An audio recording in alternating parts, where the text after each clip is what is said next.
안녕하세요. 한국교육개발원의 조진일입니다. 이번 시간에는 고교학점제 운영을 위한 공간 조성 방향에 대해 설명해 드리겠습니다. 오늘 설명드릴 내용은 보시는 바와 같이 우선 공간에 대한 생각 바꾸기, 그리고 학교 공간 이해하기와 고교학점제 알아보기, 마지막으로 고교학점제 공간 조성 가이드에 대해 말씀드리겠습니다. 우선 공간에 대한 생각 바꾸기입니다. 이 학교는 덴마크에 있는 오래된 고등학교입니다. 물론 외국도 우리나라와 마찬가지로 오래된 학교에 없는 시설이 있습니다. 바로 체육관인데요. 만약 이 학교에 체육관을 증축하자고 한다면 여러분들은 어디에다가 증축하시겠습니까? 아마도 여기 파란 바탕의 옥외 농구 코트를 가장 먼저 떠올릴 것입니다.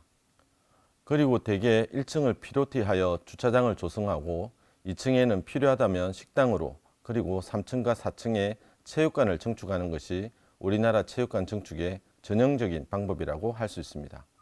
하지만 이 학교에는 이미 체육관이 지어져 있습니다. 여기 중정의 지하에 지어졌습니다. 일반적으로 지하 공사는 지상 공사보다 공사비가 많이 들므로 지하층을 최소화하여 지하 1층에 지상 1층 규모로 체육관을 지었습니다.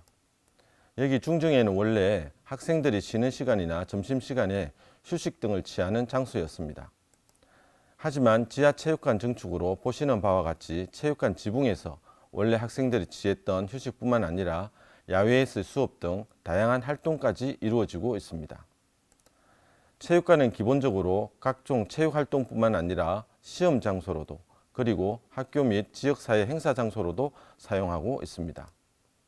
또한 사회가 발전할수록 학교에서 배워야 할 학습 영역도 넓어지게 됩니다. 따라서 학교는 새로운 학습 공간이 필요로 하게 되고 증축을 수반하게 됩니다. 하지만 여기 오래된 고등학교처럼 수직 증축도, 수평 증축도 어려운 여건일 수 있습니다. 이 학교는 운동장을 활용하여 교사동을 증축하였는데요. 즉 운동장의 폭은 그대로 두고 길이만 조정하여 운동장의 끝단 하부에 교사동을 증축하였습니다. 운동장 쪽으로 자연스럽게 경사진 곳은 관람석으로 활용하고 아래는 교실을 증축한 것이죠. 하지만 경사진 교사동으로 인해 중간에 복도를 기준으로 층고가 낮은 곳은 층고가 낮아도 상관없는 실로 조성하는데요. 예를 들면 화장실이나 창고 등으로 조성하고, 반면에 층고가 제대로 확보된 곳은 당연히 교실로 조성합니다. 두 번째는 학교 공간 이해하기입니다. 학교 공간은 기본적으로 교수 학습 활동을 담는 그릇이라고 생각하시면 됩니다. 이렇듯 학교 공간의 조성은 교육과 건축의 협업이 매우 중요합니다. 그런데 교육은 건축을 잘 모르고 건축은 교육, 특히 고교 학점제를 잘 모릅니다. 그렇다면 교육 쪽에 계시는 교사들은 어떻게 건축에 참여하고 무엇을 요구해야 하는지, 건축은 교육을 어떻게 이해해야 하는지인데, 여기서 중요한 것은 건축이 교육을 이해하기 위한 관찰입니다.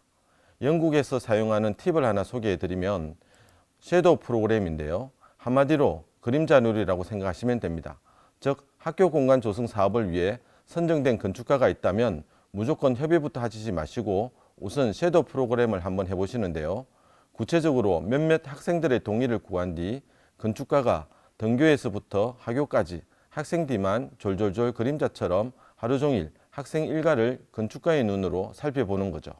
그러다 보면 건축가 입장에서 학생들이 이 학교에서 건축적으로 불편한 사항을 찾아낼 수 있다는 겁니다. 물론 학생뿐만 아니라 교사도 마찬가지입니다. 출근해서 퇴근 시까지 몇몇 교사 뒷만 졸졸졸 그림자처럼 일가를 관찰하다 보면 이 학교에서의 주된 사용자인 학생과 교사가 불편한 건축적인 사항을 찾아낸 뒤에 학교와 협의를 하다 보면 더 풍부하고 성과 있는 공간 조성 협의가 이루어지게 됩니다. 참고해 보십시오. 이렇듯 건축가의 섀도우 프로그램 이후 교육과 건축이 협업을 하게 되면 훨씬 더 많은 효과를 보게 될 것입니다. 다음은 고교 학점제 공간 조성을 위한 프로세스입니다. 참고하시면 좋을 것 같습니다.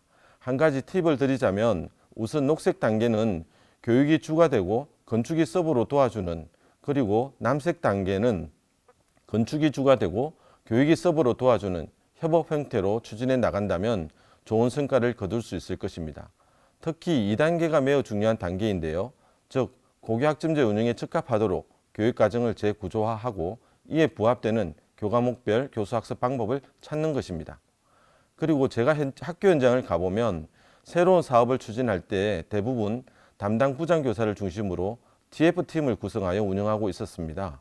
하지만 공간 조성 사업만큼은 모든 교직원이 참여하여 프로젝트 팀으로 추진하는 것을 권장합니다.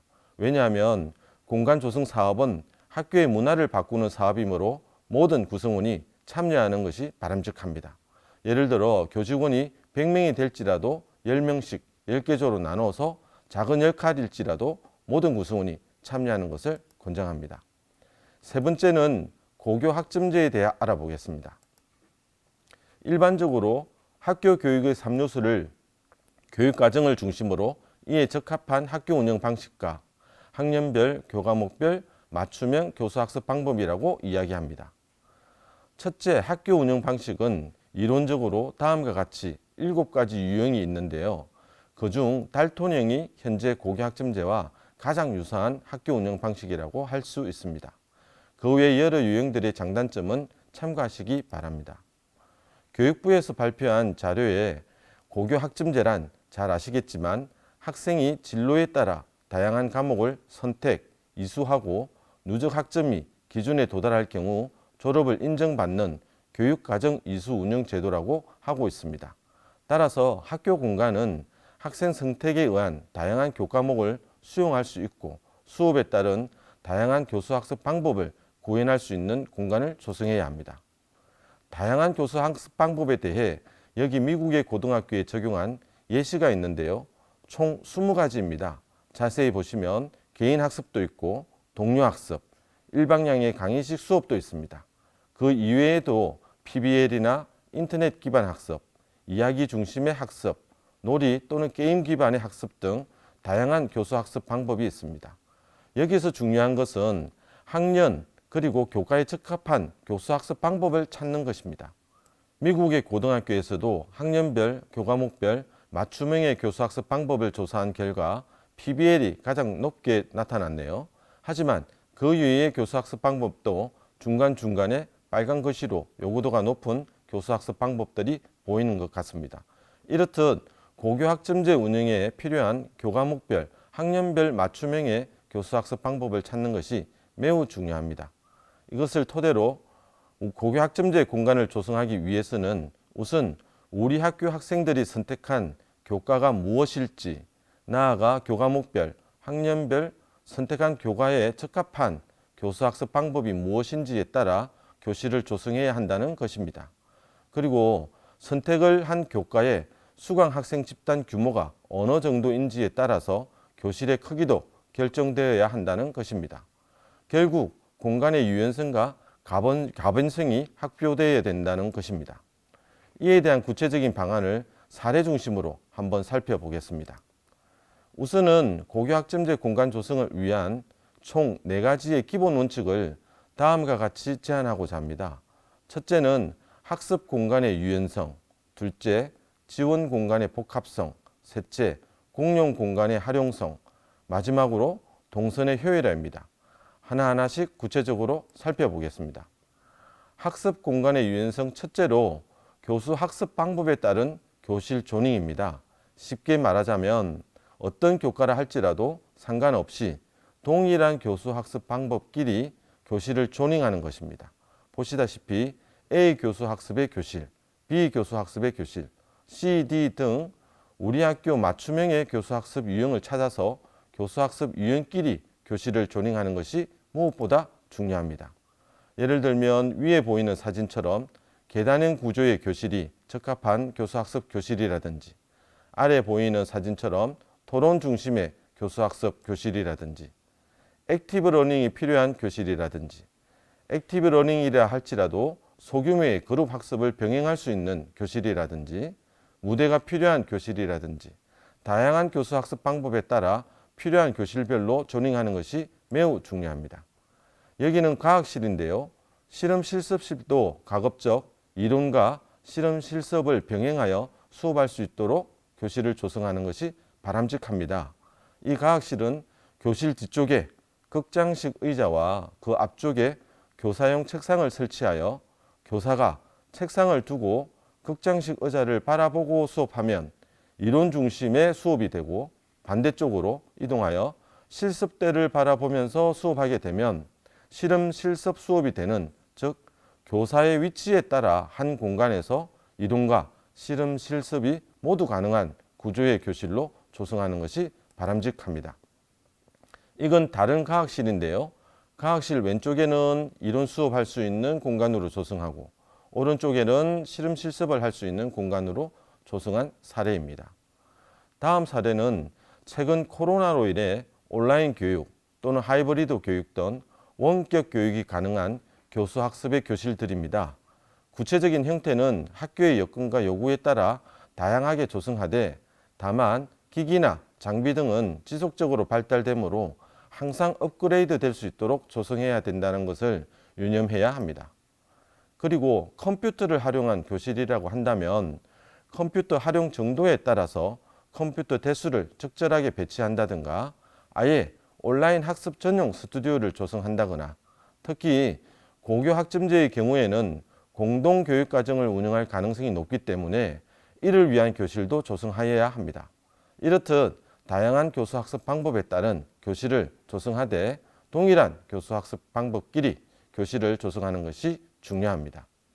만약에 현재 교과교실제를 운영하고 있는 학교가 고교 학점제를 위해 공간을 재구조하고자 한다면 교과 전용 교실 사이에 배치되었던 기존 공용 교실을 보다 확대하여 교수학습 방법에 따른 교실군으로 재구조화하는 방안을 추천해 드립니다. 다음은 학습 공간의 유연성 두 번째로 교실의 크기의 가변성 부여입니다.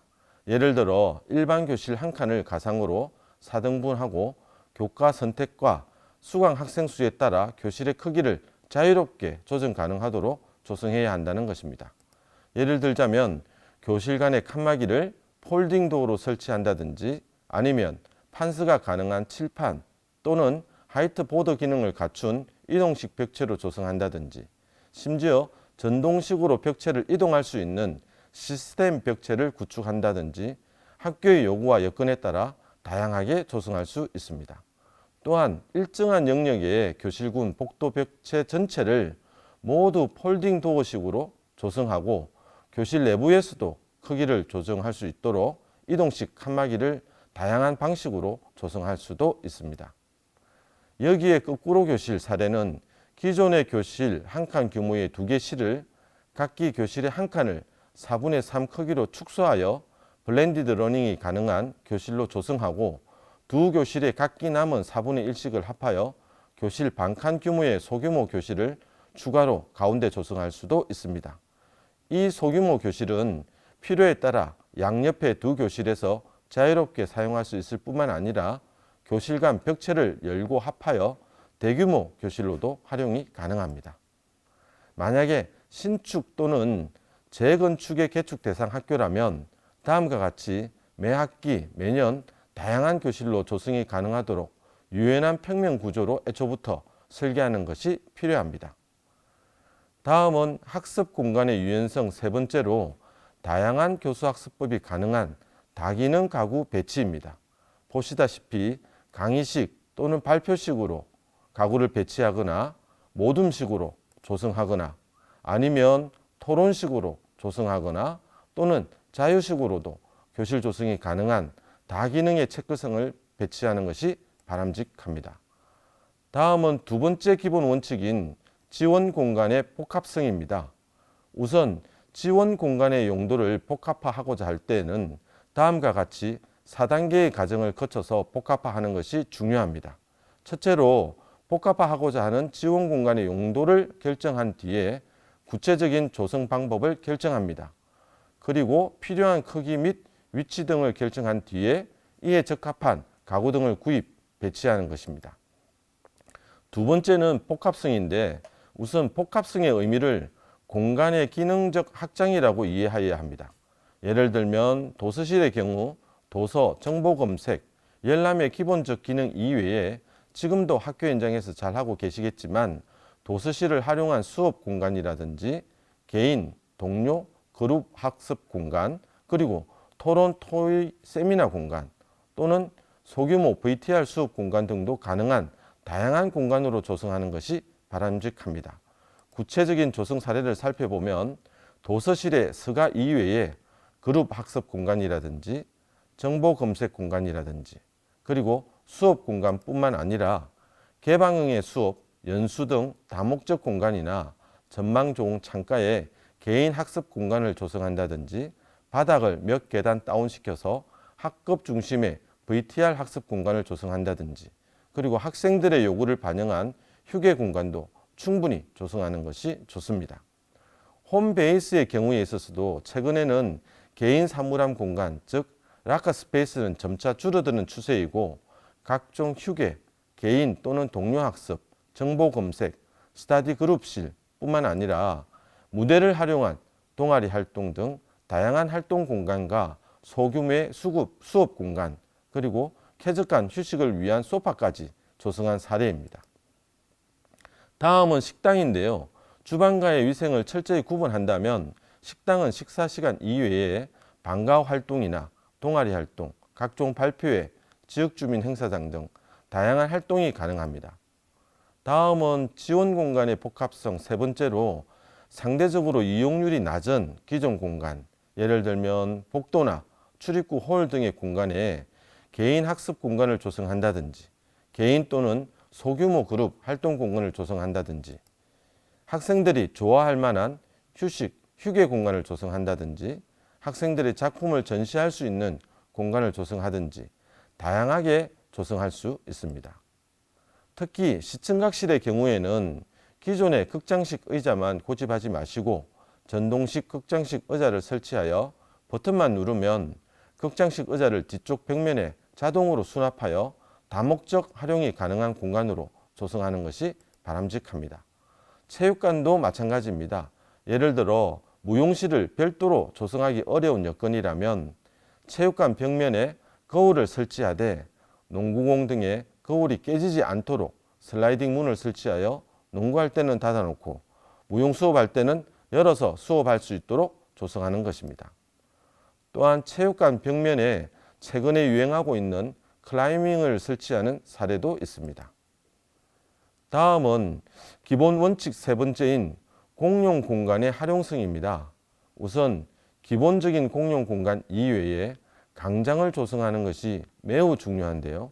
특히 고교 학점제 운영에 따라 학생별 시간표가 적용되면 개인별 휴식과 개별 활동 공간이 반드시 필요하게 됩니다. 이렇듯 학생들의 개인, 그룹 학습 등이 가능한 러닝 허브로서의 공간뿐만 아니라 휴게, 휴식, 정보 검색, 동아리, 방과 활동 등 다양한 활동이 가능하도록 광장을 조성하는 것이 중요합니다. 그럼 구체적인 국내외 사례를 한번 살펴볼까요?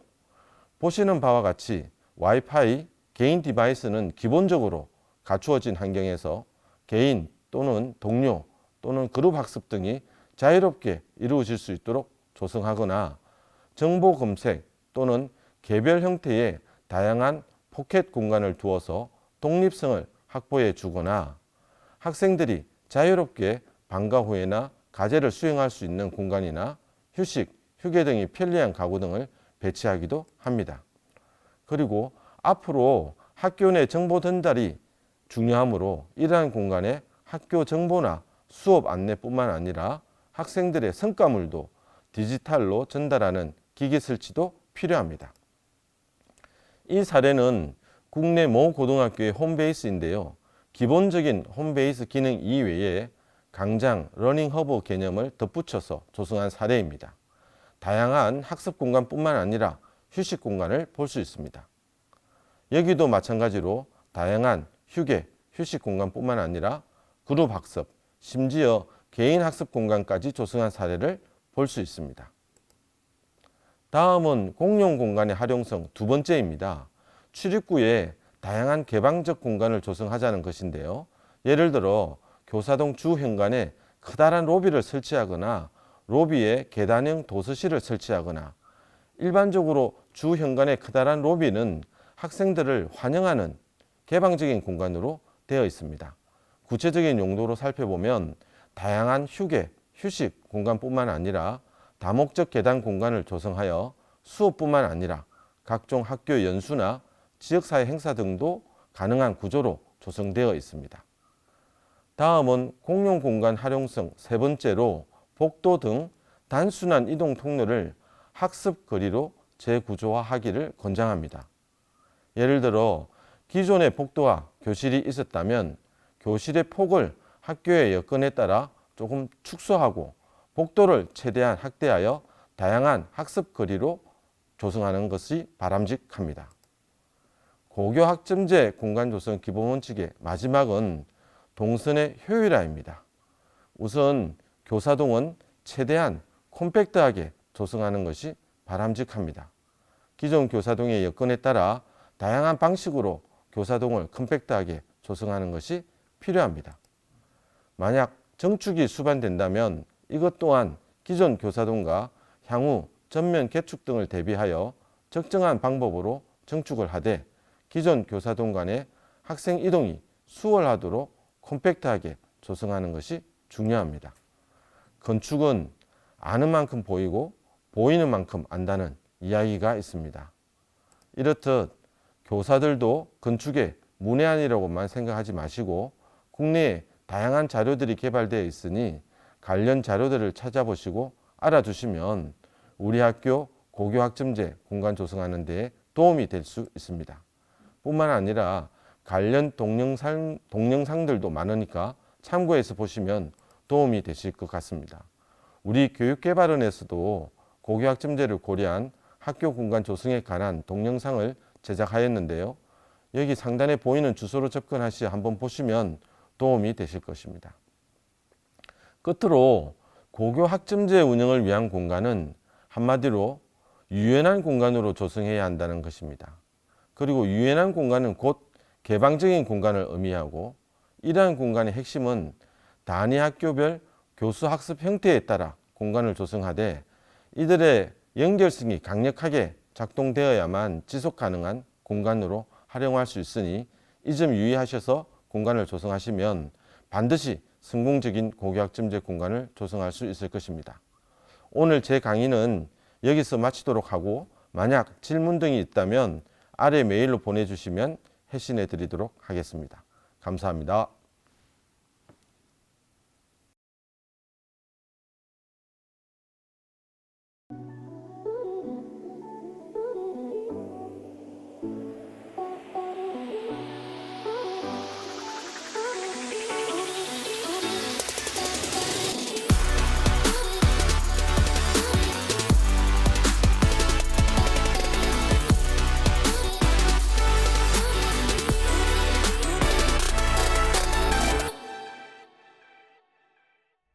이번에 고교 학점제가 도입되면서 숲이 새로 생겼는데 학교가 더 이상 답답한 공간이 아니라 더 머물고 싶은 공간으로 느껴지는 것 같아요. 고교 학점제 운영으로 학교의 모습도 많이 바뀌었습니다. 기존의 획일화된 학교 공간에서 벗어나 다양한 수업이 실현될 수 있는 학점제형 공간 조성이 필요하게 되었습니다.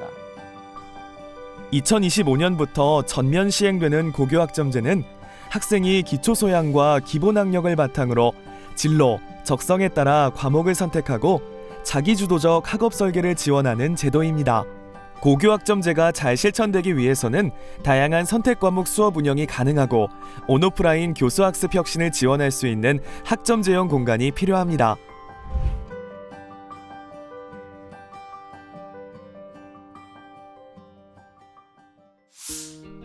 고교 학점제 운영을 위한 학교 공간은 다음 5가지 원리에 따라 조성할 수 있습니다. 학습 공간의 유연성, 지원 공간의 복합성, 공용 공간의 활용성, 동선의 효율화, 공간과 교육 과정의 연계성. 이 원리를 바탕으로 조성된 학점제형 공간을 6개의 학교 사례를 통해 함께 살펴보겠습니다.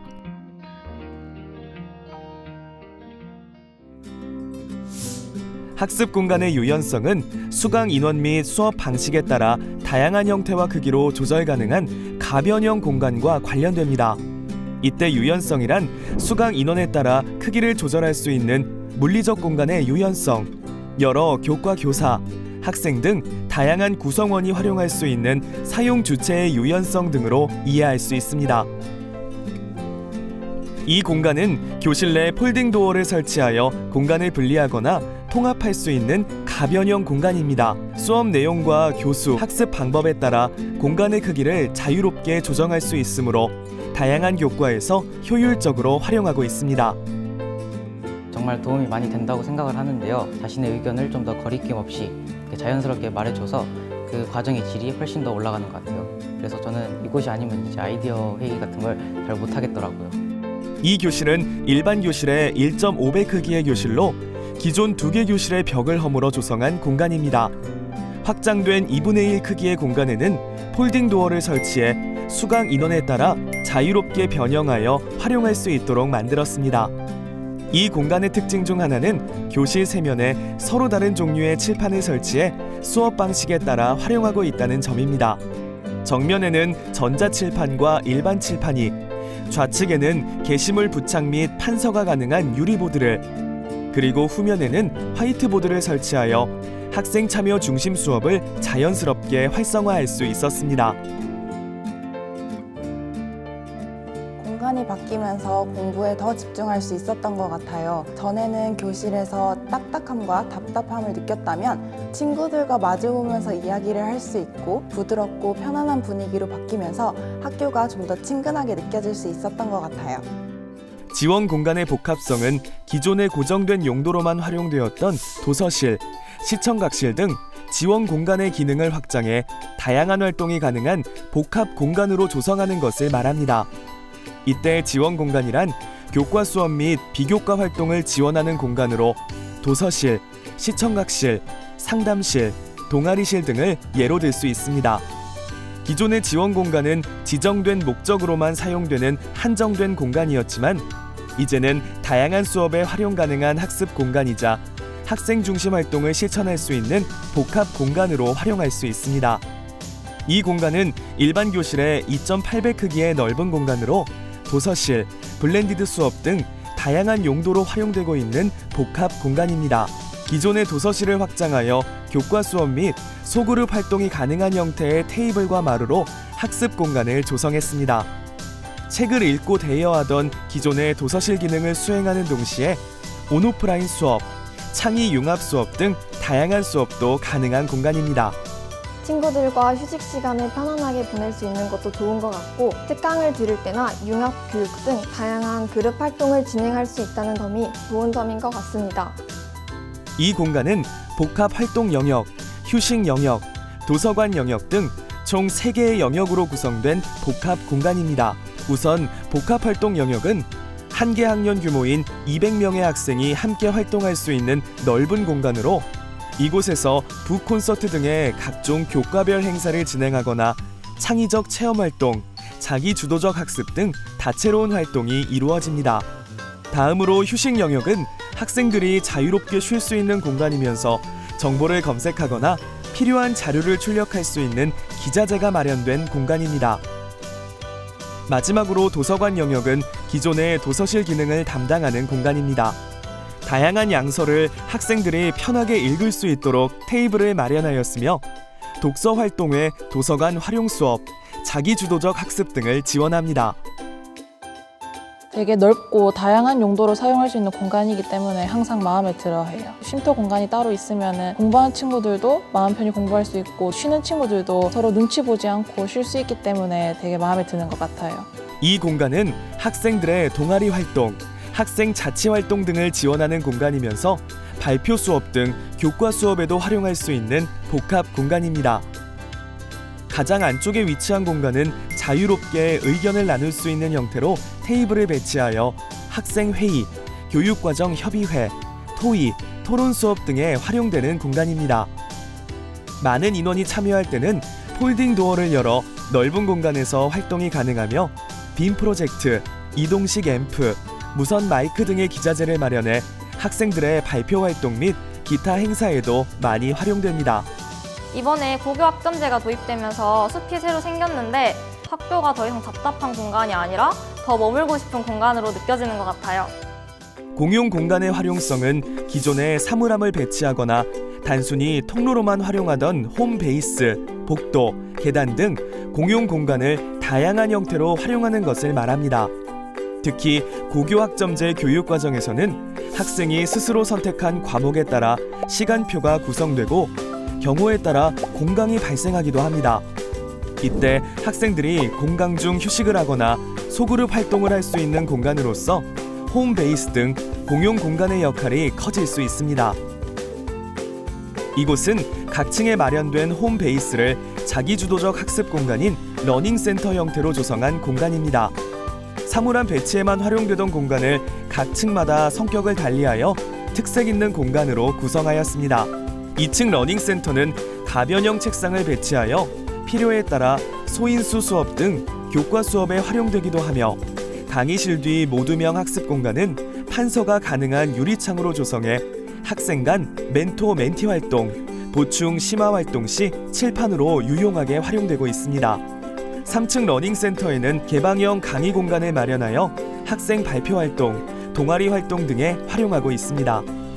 4층 러닝센터는 휴식 공간, 자율학습 공간, 계단형 강의실 등 3가지 유형으로 공간을 분리하여 홈베이스 성격의 러닝센터를 다양한 교육활동 공간으로 효율적으로 활용하고 있습니다. 궁금한 게 있을 때 바로 옆 사람한테 물어보기 약간 미안하고 그럴 때가 많았는데 이렇게 러닝센터나 창의융합실 같은 공간을 사용하다 보면 마주보고 대화를 할 수도 있고 모르는 게 생길 때마다 바로바로 물어볼 수 있는 게 제일 좋은 점인 것 같아요. 이 공간은 기존에 사물함만 배치하던 공간을 재구조화하여 특색 있는 학년별 홈베이스로 조성한 공간입니다. 무엇보다 교사 학생 디자인 공모전을 통해 학년의 성격과 특성을 반영한 공간으로 사용자 참여를 통해 마련된 의미 있는 공간입니다. 무거운 짐을 여기에 둘 수도 있고 쉬는 시간에 친구들과 재밌게 둘러앉아서 이야기를 할 수 있거든요. 그리고 가장 마음에 드는 점은 강의마다 필요한 책을 여기 사물함에서 챙겨서 옮겨 다니는 제가 마치 대학생이 된 것 같아서 너무 좋아요. 동선의 효율화는 공간의 효율적인 배치를 통해 동선의 거리와 횟수를 최소화하는 것을 말합니다. 선택 과목 확대로 많아진 이동, 효율적인 공간 배치를 통해 학생과 교사 모두가 만족할 수 있는 동선을 확보해야 합니다. 명신여고는 3개의 독립된 건물로 구성된 학교로 각 건물의 1층에 조성하게 되었습니다. 학생들은 공강 시간이나 쉬는 시간에 건물 1층에 위치한 미디어 스페이스에서 휴식, 자기주도적 학습, 소그룹 활동 등 자유로운 시간을 보냅니다. 야외 공간과 바로 이어지므로 이동 수업을 준비하는 짧은 시간에도 활용할 수 있어 학생들의 만족도가 높은 공간입니다. 미디어 스페이스가 처음 생긴다고 했을 때 이게 도움이 될까 싶었거든요. 미디어 스페이스가 각 건물에 있어서 이동하면서 쉴 수도 있고 더 효율성이 높아지는 것 같아요. 치학고의 러닝센터는 학생들의 접근성을 높이기 위해 각 층의 중심에 위치하고 있습니다. 러닝센터를 중심으로 선택 과목 교실들이 배치되어 있어 학생들이 이동 수업 전 쉬는 시간에도 편하게 이용할 수 있습니다. 공간과 교육 과정의 연계성은 공간 조성 시 고교학점제의 특징과 공동 교육 과정 운영 등 개별 학교의 교육 과정을 고려하는 것을 의미합니다. 부산 센텀여고는 온라인 공동 교육 과정 거점 학교입니다. 교육청, 거점 학교, 협력 학교 등이 교육 과정 편성 단계부터 함께 지속적인 협의를 통해 수업을 개설하고 거점 학교 스튜디오에서 정규 시간에 온라인으로 실시간 수업을 진행합니다. 온라인 수업하는 학생들의 모습이 큰 모니터를 통해서 송출됨으로 인해서 교사와 학생 간에 서로 현장감 넘치고 집중할 수 있는 그런 장점이 있습니다. 프로젝트 교실은 학생들이 컴퓨터를 활용하여 팀 프로젝트를 진행하거나 또는 개인별 프로젝트를 진행할 수 있도록 구성된 교육 공간입니다. 자유롭고 넓게 트인 환경에서 공부하는 점이 좋은 것 같습니다. 그런 환경에서 공부를 하다 보면 창의력도 마음껏 뽐낼 수 있고 능동적이고 적극적인 자세로 수업에 임할 수 있기 때문입니다. 고교학점제에 맞춰 학교 공간도 변화를 맞이하고 있습니다. 사물함들이 있는 곳이었는데 지금 러닝센터로 바뀌면서 더 활용성을 잘 높여서 만든 것 같아요. 저희 학교 도서관은 원래 한 곳에는 책만, 한 곳에는 책상과 의자만 있는 딱딱한 공간이었어요. 바뀐 러닝센터 도서관에는 다양한 공간들이 생겨 가장 마음에 듭니다. 학교의 변화는 누구나 누려야 할 행복이고 배려와 공간으로 운영돼야 한다고 생각합니다. 단순히 노후화된 학교 공간을 리모델링하는 것이 아니라 공간이 어떻게 지원해 줄 수 있을까라는 고민부터 시작해야 합니다. 모두가 만족할 수 있는 학교 공간. 학교 공간의 변화가 교육의 변화를 만듭니다.